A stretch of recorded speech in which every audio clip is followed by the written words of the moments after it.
Today, of course, friends, is Chaf Av.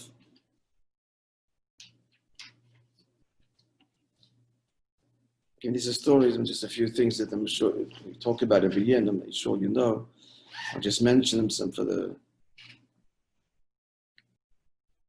just two anecdotes with the Rabbi Levik during his imprisonment. So at the beginning, all the prisoners shaved. This was told by related later by a Jew who was there online when this happened. They shaved their heads and they shaved their beards, obviously. And then Rabbi Levik's beard wasn't shaved. How did this happen? So this Yid related later to the Rebbe Sachana that maybe it was the other Chassidim. So they were online there and they came to Rabbi Levi. You know the story? No. So he put his he put his hands on his face and Kishagas Aryeh he screamed, "No!" And they just backed off. It was a shaiga that came from Pnimius HaNeshama, the Chidush of the Neshama, and in the face of that, the Menagid was in this battle. That's what happened. Another incident by train, when they were shipped off from Moscow to Kazakhstan to Almaty, I don't know how long the journey was, and there was very little water.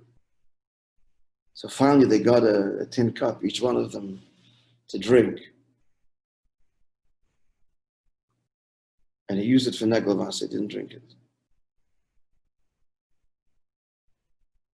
As you heard yesterday, if you were listening to the beautiful Gem, you saw the Gem presentation, that when he got paper and a pen, his excitement was greater than the bread that they were starving there. Very limited food. A final story. I've told this many times. One of the incidents that led to his arrest was a fiery eulogy that Rabbi Levik delivered in the shul, which is the main shul in Katinislav, after the mysterious drowning of a young student who was married and had a child. No, that their wife was pregnant. She hadn't given birth yet. Called Moti Gurari. Now his son just passed away a few months ago.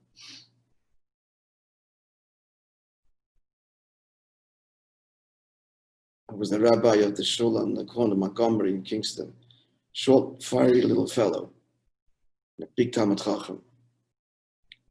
They adopted him, kind of.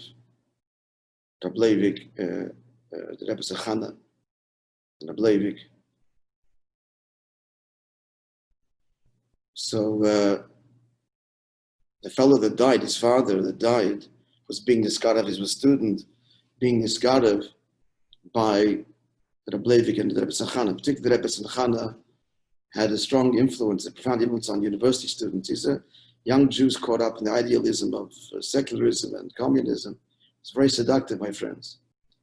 And she had a profound influence intellectually and so on, and was Makadev and kept many of them connected to one degree or another, including this fellow again. He one Friday was bathing in the river there and never came back. It's not clear.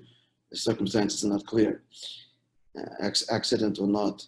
Akoponim. So Rabbi Levik held a fiery speech. He summoned everybody to the shul, and there was a eulogy.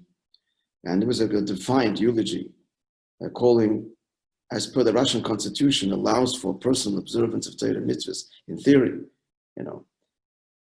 in the privacy of your own home, you're free to do as you wish. It was not publicly, not advocating, not teaching. Anyway, this was one that was the straw that broke the camel's back, as we know. In the course of this incredible speech, so we know snippets of it. This is recorded in Rebbetzins diary. Rebbe Sachana kept a diary, and some of it is published. It's fascinating. In English. for Yiddish and Hebrew and in English. So in the course of this eulogy, he told the following story. I don't know how it fit into anything, but this is the story. And that is that the Baal Shem Tov, before he was emerged and revealed himself as the Baal Shem Tov, so in the early days, we know he was a teacher of children, but then later he was a sheikhet. So one particular time, he wasn't present in his town, and another sheikhet was shechting, assisted by the non-Jew Alexei, who was watching the sheikhet prepare the knife, hone the knife, over the water dripping on top of a millstone, in which you hone the knife.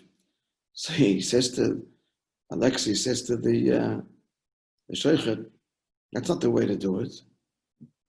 That's not the way Yisraelik. That's how the Baal Shem Tov was known. It's not the way Yisraelik does it. So the sheikhet looks at him and says, and how does Yisraelik do it?